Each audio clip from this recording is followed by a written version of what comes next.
بسم الله الرحمن الرحيم. الحمد لله رب العالمين، والصلاة والسلام على رسوله الكريم. أما بعد، قال الإمام أبو داود رحمه الله: باب في ذبائح أهل الكتاب.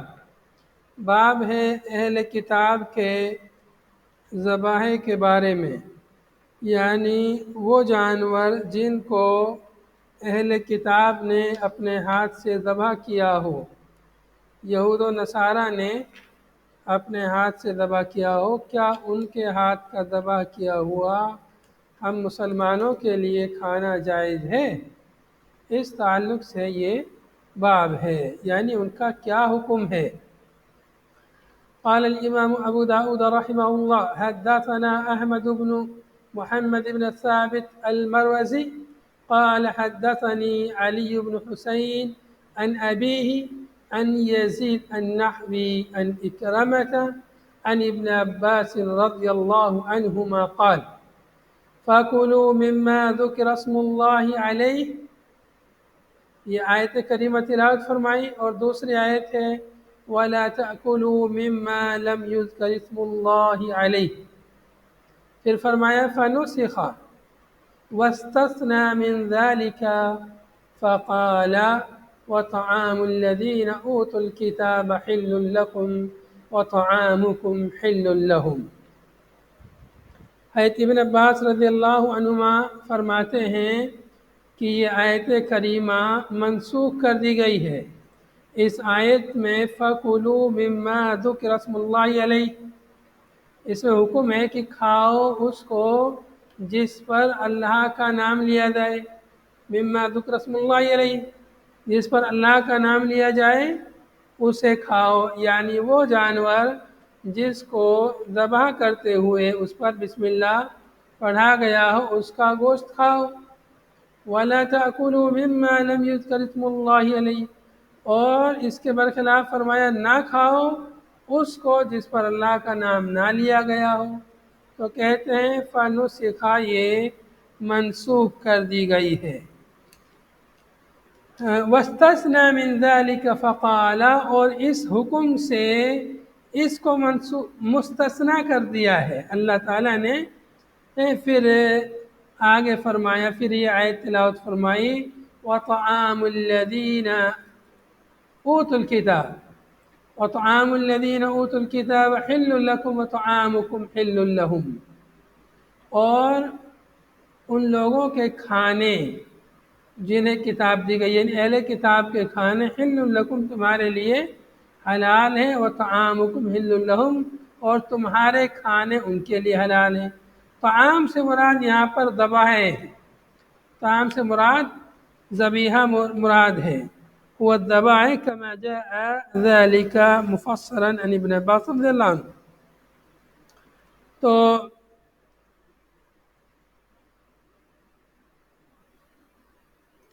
اللہ رب العالمین نے اہل کتاب کے ذبائح مطلق طور پر حلال قرار دیے، خواہ انہوں نے اللہ کا نام لیا ہو یا نہ لیا ہو، یہ کس کو پتہ انہوں نے نام لیا ہے کہ نہیں لیا ہے۔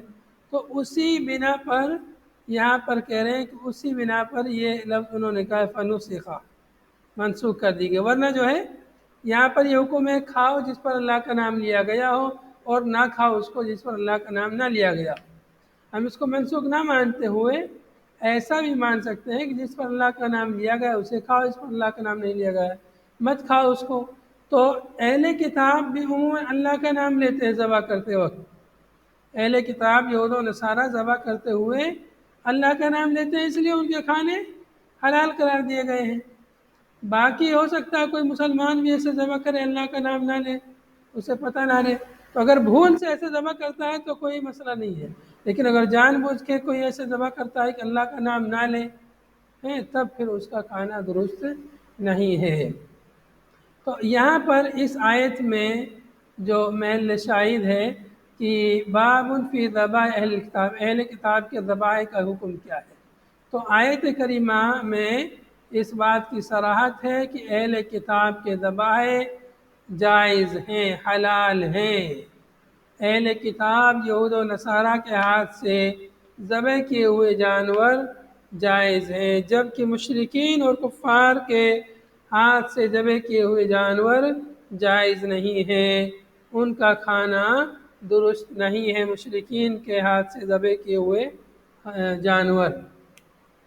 جیسے اہل کتاب کی عورتیں ہیں جائز ہیں مسلمانوں کے لیے ان سے شادی کرنا، ایسے ہی اہل کتاب کے ذبائح بھی مسلمانوں کے لیے حلال ہیں۔ اگلی روایت دیکھیں گے، قال الامام ابو داود رحمہ اللہ حدثنا محمد بن كثير قال اخبرنا اسرائیل قال حدثنا سماك عن اكرمة عن ابن عباس رضي الله عنهما في قوله وإن الشياطين ليوحون إلى أوليائهم يقولون ما ذبح الله فلا تأكلوا وما ذبحتم أنتم فكلوه فأنزل الله عز وجل ولا تأكلوا مما لم يذكر اسم الله عليه۔ حضرت ابن عباس رضی اللہ عنہ سے مروی ہے اس آیت کی تفسیر میں، وَإِنَّ الشَّيَاطِينَ یقیناً شیاطین لیوحون وہ وحی کرتے ہیں الی اولیائہم اپنے اولیاء کی جانب، شیاطین اپنے اولیاء یعنی اولیاء الشیاطین ہیں، جو شیاطین کے جو دوست ہیں ان کی طرف شیاطین وحی کرتے ہیں، الہام کرتے ہیں، وسوسہ ڈالتے ہیں، یقولون کہتے ہیں، وسوسہ ڈالتے ہوئے وحی کرتے ہوئے شیاطین کہتے ہیں ما ذبح اللہ فلا تاکلوا، جس کو اللہ تعالیٰ نے جو ذبح کیا جو جانور اسے تم نہیں کھاتے ہو، وما ذبحتم انتم اور جس کو تم لوگوں نے ذبح کیا اس فکلوا اسے تم کھا لیتے ہو، یعنی تعجب کے طور پر، مطلب جو جانور خود بخود مر جائے، خود بخود مر جائے جو جانور تو وہ کیا کہلاتا ہے؟ وہ مردار کہلاتا ہے، میت کہلاتا ہے۔ تو کہہ رہے ہیں کہ جس کو اللہ نے ذبح کیا، جس کو اللہ نے مارا اسے تم نہیں کھاتے ہو، اور جس کو تم خود اپنے ہاتھ سے ذبح کرتے ہو اس کو تم کھا لیتے ہو، تو بہت تعجب کی بات ہے۔ یعنی شیاطین ایسے وحی کرتے ہیں اپنے دوستوں کی طرف کہ مسلمانوں پر اعتراض کرو کہ مسلمان اپنے ہاتھ سے جب مارتے جانور کو ذبح کرتے تو کھا لیتے ہیں، اور اللہ تعالیٰ ذبح کرتا ہے، اللہ تعالیٰ مارتا ہے تو نہیں کھاتے ہیں، یہ تو بڑی عجیب بات ہے۔ یعنی ایسے تعجب کے طور پر انہوں نے یہ بات کہی۔ فأنزل اللہ عز وجل تو اللہ تعالیٰ نے یہ آیت نازل فرمائی وَلَا تَأْكُلُوا مِمَّا لَمْ يُذْكَرِ اسْمُ اللَّهِ عَلَيْهِ، اور نہ کھاؤ اس کو جس پر اللہ کا نام نہ لیا گیا ہو، اللہ کے نام کا ذکر جس پر نہ آیا ہو۔ تو جو جانور اپنے آپ مرتا ہے اس پر کوئی اللہ کا نام نہیں لیتا ہے، تو اس لیے اس کا کھانا جائز اور درست نہیں ہے۔ اور انسان جو خود ذبح کرتا ہے تو اس پر وہ اللہ کا نام لیتا ہے، اور اس کے اندر سے جو ہے جو گندا خون ہے وہ نکل جاتا ہے، خون جو ہے نجس ہے اور ناپاک ہے، گندگی ہے، غلاظت ہے، تو وہ خون جو ہے نکل جاتا ہے ذبح کرنے سے۔ لیکن اگر ذبح نہ کرے جانور ویسے ہی مر جائے، اس میں سے خون نہیں نکلتا، اس کے اندر گندگی باقی رہ جاتی ہے، تو اس لیے اس کا کھانا جائز اور درست نہیں ہے۔ اس حدیث میں کہیں بھی اہل کتاب کا ذکر نہیں ہے، ایک منٹ، کہیں بھی اہل کتاب کا ذکر نہیں ہے، باب سے بظاہر کوئی مناسبت نہیں ہے، لیکن اسی جیسی اگلی حدیث ہے اس میں بھی یہ بات آئی ہے اور اس میں یہودیوں کا ذکر ہے اگلی روایت میں۔ اس مناسبت سے مؤلف اس حدیث کو یہاں لے کر آئے ہیں۔ یہ جو اثر ہے اور اس کا ایک پس منظر ہے جو دیگر حدیث کی کتابوں میں جس کا ذکر موجود ہے کہ یہ حضرت ابن عباس رضی اللہ عنہ نے یہ بات جو کہی وَإِنَّ الشَّيَاطِينَ لَيُوحُونَ إِلَىٰ أَوْلِيَائِهِمْ، تو مختار الثقفی، مختار بن ابو عبید الثقفی، انہوں نے ایک دفعہ حج کا ارادہ کیا، وہ حج کرنے گئے تو ایک راوی ہیں جو یہ روایت کرتے ہیں ابو زمیل، وہ کہتے ہیں کہ میں حضرت ابن عباس رضی اللہ عنہ کے پاس بیٹھا ہوا تھا، تو جب مختار بن ابو عبید ثقفی آیا حج کرنے تو ایک آدمی حضرت ابن عباس کے پاس آیا اور اس آدمی نے کہا اے ابن عباس، یہ ابو اسحاق یعنی مختار الثقفی یہ گمان کرتا ہے کہ اس رات اس کے اوپر وحی کی گئی ہے۔ حضرت ابن عباس سے آ کے سوال کیا ایک آدمی نے کہ یہ مختار الثقفی، مختار بن ابو عبید الثقفی، اس کی کنیت تھی ابو اسحاق، کہ یہ آدمی یہ دعویٰ کرتا ہے کہ رات میں اس کی طرف وحی کی گئی ہے۔ چونکہ مختار ثقفی یہ کذاب آدمی تھا، اور حضرت حسین رضی اللہ عنہ کے خون کا بدلہ لینے کے لیے انہوں نے بغاوت کی تھی، اور تشیع کو اس نے خوب فروغ دیا تھا۔ تو اس کے بارے میں سوال کیا ایک آدمی نے حضرت ابن عباس سے کہ اس کے بارے میں کیا خیال ہے کہ رات میں اس کی طرف وحی کی گئی ہے؟ تو حضرت ابن عباس رضی اللہ عنہ نے فرمایا صدق، اس نے سچ کہا۔ تو آدمی پلٹ کر جانے لگا اور کہنے لگا حضرت ابن عباس نے بھی تصدیق کی ہے کہ اس کی طرف وحی کی گئی ہے۔ تو حضرت ابن عباس نے فرمایا کہ وحی دو قسم کی ہوتی ہے، ایک وحی تو وہ ہے جو اللہ کی جانب سے محمد صلی اللہ علیہ وسلم کی طرف ہوتی تھی، اور ایک وحی وہ ہے جو شیاطین کی طرف سے اس کے اولیاء کی طرف ہوتی ہے۔ تو اس کی طرف بھی شیاطین کی طرف سے وحی ہوئی ہوگی۔ وہ وحی جو اللہ کی جانب سے نبی کی طرف ہوتی ہے اس کا سلسلہ تو بند ہو گیا ہے، لیکن شیاطین کی جو وحی ہے وہ جاری ہے، وہی اس کو ہوئی ہوگی۔ تو اس طرح ابن عباس رضی اللہ عنہ نے پھر اپنی بات کی وضاحت کر دی، اور پھر اس آیت کریمہ کی تلاوت فرمائی وَإِنَّ الشَّيَاطِينَ لَيُوحُونَ إِلَىٰ أَوْلِيَائِهِمْ، کہ یقیناً شیاطین اپنے اولیاء کی طرف، اپنے دوستوں کی طرف وحی کرتے ہیں، الہام کرتے ہیں۔ تو اس طرح سے اس آیت کی تفسیر میں یہ بات ذکر کی جاتی ہے۔ اچھا، ایک اور قول بھی اس کی تفسیر میں مذکور ہے کہ فارس کے لوگوں نے قریش کی طرف لکھ کر بھیجا کہ وہ محمد سے جھگڑا کریں۔ جھگڑا کرنے کا طریقہ بتایا، کیسے جھگڑا کرنا ہے؟ ایسے کرنا ہے کہ تم محمد سے کہنا کہ جو تم خود اپنے ہاتھ سے چھری سے ذبح کرتے ہو اس کو تو تم حلال سمجھتے ہو، اور جس کو اللہ تعالیٰ جو ہے سونے کی مسمار سے ذبح کرتا ہے اس کو تم حلال نہیں سمجھتے، اس کو حرام سمجھتے ہو، یعنی مردار کو۔ تو اس طرح سے یہ فارس کے لوگوں نے قریش کے لوگوں کی طرف خط لکھ کر بھیجا۔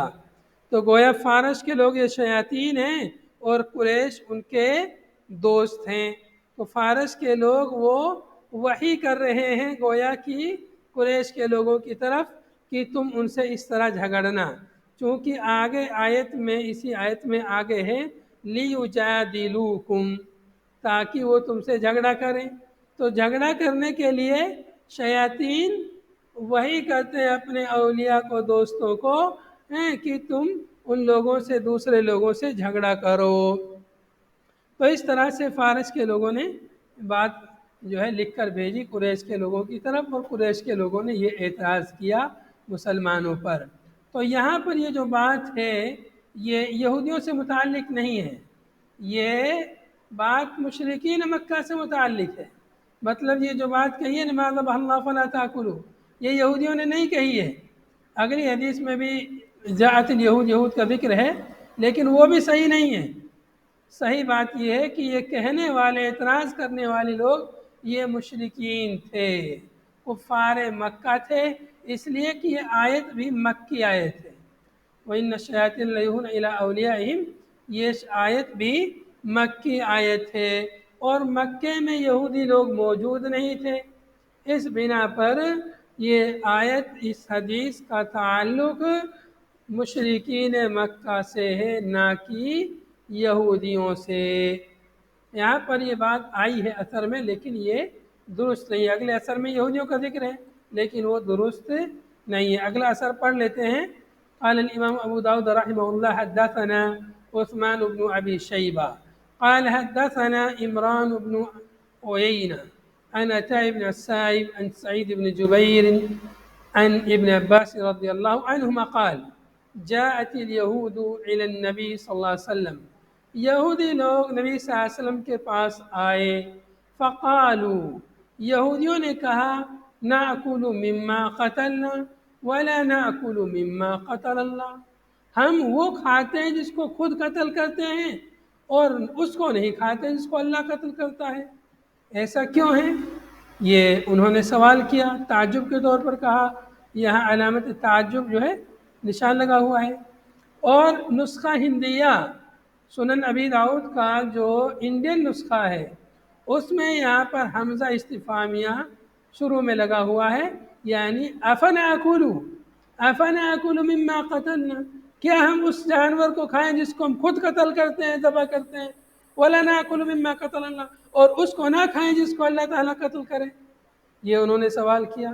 تو بہرحال حمزہ استفہام ہو یا نہ ہو، اگر ہے تو سمجھیے سوال کیا جا رہا ہے، اگر حمزہ استفہام یا نہیں ہے تو گویا تعجب کے طور پر وہ لوگ کہہ رہے ہیں سوالیہ انداز میں۔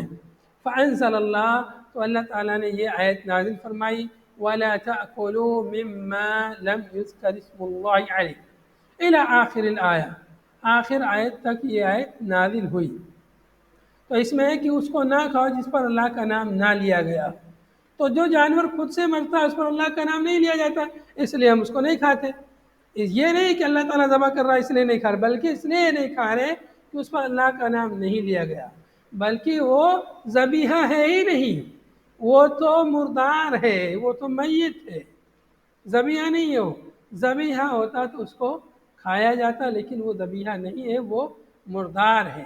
مردار اور ذبیحہ میں فرق ہے، لیکن یہ لوگ جو ہے دونوں میں فرق نہیں کر رہے تھے، مردار اور ذبیحہ میں فرق نہیں کر رہے تھے، حالانکہ دونوں میں زمین آسمان کا فرق ہے۔ مردار جو مر جاتا ہے اس کسی کی طبیعت نہیں کرتی اس کو کھانے کی، جبکہ ذبیحہ جس کو ہاتھ سے ذبح کیا جائے، جس کا خون بہہ جائے، اس کو کھانے میں کسی کو کوئی حرج محسوس نہیں ہوتا ہے۔ سب لوگ جو بھی مانساہاری ہیں سب لوگ اس کو کھا لیتے ہیں۔ تو اس حدیث میں یہ جو ذکر ہے جاءت الیہود الی النبی صلی اللہ علیہ وسلم، یہ ثابت نہیں ہے۔ نیچے حاشیے میں دیکھیں گے 3 نمبر حاشیے میں وقولہ فیہ الیہود منکر، یہود کا ذکر اس روایت میں منکر ہے۔ والصحیح، صحیح بات کیا ہے؟ المشرکون، یعنی مشرک لوگ نبی صلی اللہ علیہ وسلم کے پاس آئے اور انہوں نے یہ بات کہی۔ تو منکر کا مطلب کیا ہے؟ مطلب صحیح کے مقابلے میں جب کوئی ضعیف روایت میں ایسا لفظ آئے جو کہ صحیح نہیں ہے تو وہ منکر ہے۔ اس حدیث کی سند میں ایک راوی ہیں عطا ابن صائب، عطا ابن صائب یہ صدوق اور اختلاطہ کا حکم لگایا ہے، حافظ ابن حجر نے ان کو اختلاط ہو گیا تھا، عطا ابن صائب کو ان کو آخری عمر میں اختلاط ہو گیا تھا۔ اور عمران ابن عیینہ کے بارے میں بھی علماء نے کلام کیا ہے، اس کے بارے میں بھی کہا ہے صدوق لہ اوہام۔ تو اس بنا پر یہ حدیث جو ہے دیگر صحیح حدیثوں کے مقابلے میں ہے، جن صحیح حدیثوں میں یہ ذکر آیا ہے کہ یہ مشرکین نے نبی صلی اللہ علیہ وسلم سے یہ سوال کیا تھا۔ تو اس بنا پر یہاں پر اس حدیث میں یہود کا ذکر صحیح نہیں ہے، کسی راوی سے بھول ہو گئی ہے، جیسے صاحب بن عطا بن صاحب کو اختلاط ہو گیا تو ہو سکتا ہے ان سے ہو گیا ہو، یا ہو سکتا ہے عمران بن عیینہ سے کوئی بھول چوک ہوئی ہو۔ تو اس لیے صحیح اور درست بات یہ ہے کہ یہ سوال مشرکین نے نبی صلی اللہ علیہ وسلم سے کیا تھا۔ تو مؤلف نے اس بات میں اس لیے ذکر کیا ہے کہ حدیث میں ظاہری طور پر یہود کا ذکر آیا ہے، اس لیے اس باب میں اہل کتاب کے باب میں ان آثار کو ذکر کیا۔ اہل کتاب میں دونوں آتے ہیں یہود و نصارہ، لیکن یہاں پر صرف یہود کا ذکر آیا ہے ان بعض آثار میں، اور مشرکین کا نصارہ کا ذکر نہیں ہے بظاہر، لیکن اوپر کی آیت میں دونوں کا ذکر ہے۔ وَطَعَامُ الَّذِينَ أُوتُوا الْكِتَابَ حِلٌّ لَكُمْ وَطَعَامُكُمْ حِلٌّ لَهُمْ، اس میں دونوں کا ذکر موجود ہے، اور اگلے جو دونوں اثر ہیں اس میں یہود و نصارہ کسی کا ذکر نہیں ہے، صحیح ترجیح کی بنیاد پر، صحیح قول کی بنیاد پر۔ تو معلوم یہ ہوا اس باب سے کہ اہل کتاب کے ذبائح جس کو یہودی نصرانی اپنے ہاتھ سے ذبح کرتے ہیں ان کا ذبیحہ ہمارے لیے کھانا جائز ہے۔ اس لیے کہ وہ بھی عام طور پر اللہ کا نام لے کر ذبح کرتے ہیں۔ اور اگر کوئی شخص غیر اللہ کا نام لے کر اگر کوئی مسلمان بھی ذبح کرے تو اس کا کھانا جائز نہیں ہے، چاہے جائے کہ کوئی غیر مسلم ذبح کرے۔ جب مسلمان اگر غیر اللہ کا نام لے کر ذبح کرے، جیسے مسلمانوں میں بہت سارے لوگ ہیں جو غیر اللہ کا نام لے کے ذبح کرتے ہیں، تو اگر معلوم ہے کہ یہ شخص غیر اللہ کا نام لے رہا ہے تو اس کا کھانا جائز اور درست نہیں ہے۔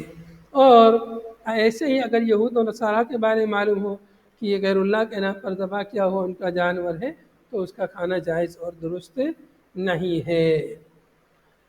اگلا باب ہے باب شیخ، جی تو کیا ہم یعنی جو دکانیں رہتی ہے چکن کی غیر مسلم وہاں سے چکن وغیرہ نہیں لے سکتے؟ آواز آپ کی کچھ صاف نہیں آ رہی ہے۔ غیر مسلموں کی جو دکان رہتی ہے چکن کی تو وہاں سے ہم چکن وغیرہ نہیں دے سکتے؟ کیا کہہ رہے ہیں، پھر سے کہیے۔ بول ہی رہے ہیں کہ شاید جو غیر مسلموں کی چکن کی دکانیں رہتی ہیں تو کیا ہم وہاں سے چکن وغیرہ نہیں لے سکتے؟ نہیں، غیر مسلموں کی دکان سے چکن آپ نہیں لیں گے، اس لیے کہ غیر مسلم تو وہ تو مشرک ہے، کافر ہے، اس کا ہاتھ کا ذبیحہ جائز نہیں ہے گرچہ کہ وہ اللہ کا نام بھی لے، اس لیے کہ وہ مشرک ہے، کافر کے ہاتھ کا ذبیحہ جائز نہیں ہے۔ اور ہوٹلوں میں بھی نہیں کھا سکتے؟ ہوٹلوں میں بھی، ہاں ہوٹلوں میں بھی غیر مسلم کی ہوٹل ہے، بہت سارے لوگ کہتے ہیں کہ حلال کا ہے، غیر مسلم لوگ مسلمانوں کو جب کھلاتے ہیں بولتے ہیں کہ ہمارے پاس حلال کا چکن ہے، تو مطلب یہ چیز مشکوک ہے، وہ لوگ بیچنے کے لیے اپنا کاروبار کرنے کے لیے اس طرح کہتے ہیں۔ اگر یقینی ہے تو آپ کھا سکتے ہیں کہ ان کی دکان پر مسلمان لوگ کام کرتے ہیں، وہ ذبح کرتے ہیں، ایسا معلوم ہے تب تو مسئلہ نہیں ہے، لیکن مشکوک ہے تو پھر نہیں کھانا چاہیے۔ ہاں، پھر آپ مچھلی کھا سکتے ہیں، مچھلی کے ذبح میں کوئی مسئلہ نہیں ہے غیر شیخ مسلم کی مشرک وجہ سے۔ لوگوں کی دعوت کھانا شیخ؟ جی مشرک کی دعوت، جی شیخ۔ ہاں مشرک کی دعوت تو کھا سکتے ہیں، لیکن اگر اس میں گوشت ہے، چکن ہے، مٹن ہے، کچھ بھی ہے اور پتہ نہیں کہ انہوں نے کس سے ذبح کرا، اگر یہ کسی مسلمان سے ذبح کرا ہے معلوم ہے تو کھا سکتے ہیں، ورنہ پھر نہیں کھا سکتے۔ باقی جو کھانا ہے گوشت کے علاوہ وہ کھا سکتے ہیں۔ اگلا باب ہے باب ما جاء فی اکل معاقرۃ الاعراب، باب ہے معاقرۃ الاعراب کے کھانے کے بارے میں۔ اعراب یعنی دیہاتی، معاقرہ یہ مفاعلہ ہے عقر سے، مفاعلہ کے وزن پر ہے عقر معنی ہوا الذبح والنحر، هو الذبح والنحر، والمقصود بالمعاقرة المغالبة في العقر۔ ہوتا کیا تھا کہ زمانہ جاہلیت میں یا نبی صلی اللہ علیہ وسلم ابتدائی اسلام میں دیہاتی لوگ فخر کے طور پر ذبح کرتے تھے، وہ اس سے زیادہ، وہ اس سے زیادہ، وہ اس سے زیادہ، وہ اس سے زیادہ، مطلب ذبح کرنے کا مقصد یعنی اللہ کی رضا، اللہ کا تقرب، وہ سب نہیں ہوتا، بلکہ مقصد کیا تھا؟ دکھاوا، ریاکاری، مجھے غلبہ مل جائے، میں اس پر غالب آ جاؤں۔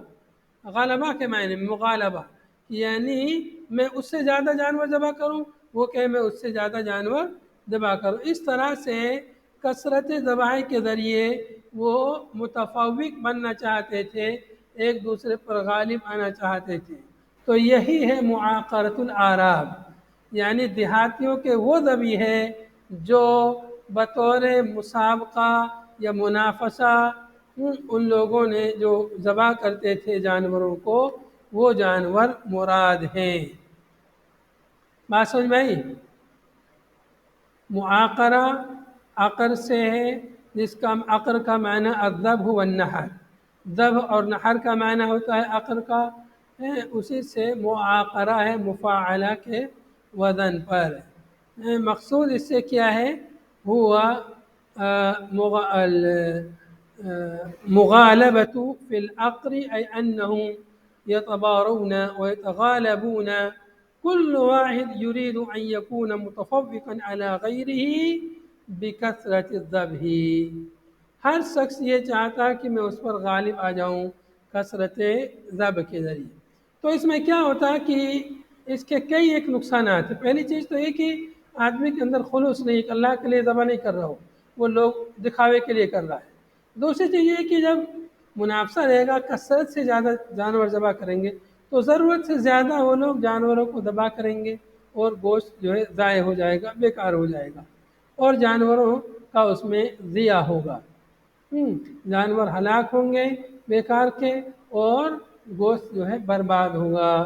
اس لیے اس کا کھانا درست نہیں ہے. روایت ہے قال الامام ابو داود رحمه الله حدثنا هارون بن عبد الله قال حدثنا حماد بن مسعدة عن عوف عن ابي ريحانة عن ابن عباس رضي الله عنه قال نهى رسول الله صلى الله عليه وسلم عن معاقرة العراب، کہ رسول اللہ صلی اللہ علیہ وسلم نے منع فرمایا معاقرۃ العراب سے، دیہاتیوں کے ذبیحوں سے. دیہاتیوں کے وہ ذبیحے جن کو بطور منافسہ انہوں نے ذبح کیا ہو، اس سے اللہ کے رسول صلی اللہ علیہ وسلم نے منع فرمایا.